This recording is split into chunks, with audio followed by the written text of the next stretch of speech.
Before we begin, hit follow so you never miss the real stories where killers almost got away, but didn't. It was a cold November morning in 1971 when police entered a grand Victorian mansion in Westfield, New Jersey. The house was eerily silent, the smell of decay lingered, and on the piano, a haunting hymn played on loop. Inside, they found something straight out of a nightmare. 5 bodies, a mother, 3 children, and an elderly grandmother, carefully laid out on sleeping bags in the ballroom. Each had been shot in the head. The father, John List, was nowhere to be found. List was a devout Lutheran, a quiet accountant, and by all accounts, a man of principle. But as investigators dug deeper, a horrifying picture emerged.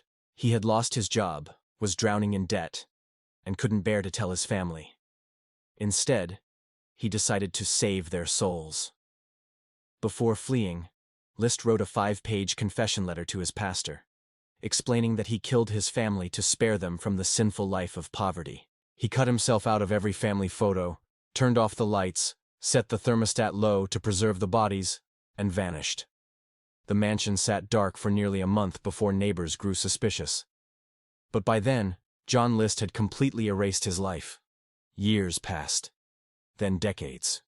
Detectives followed leads across the country, all dead ends. List became a ghost until 1989, when the case took a stunning turn. An FBI profiler believed List was still alive, living quietly under a new identity. To catch him, they turned to forensic sculptor Frank Bender, who recreated what List might look like after 18 years on the run.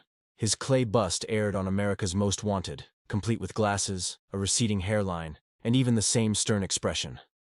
Within 2 weeks, a neighbor in Denver called the hotline. The man she knew as Robert Clark looked exactly like the bust. When police arrived, List calmly admitted his real name. He'd remarried, worked as an accountant again, and attended church every Sunday as if nothing had happened.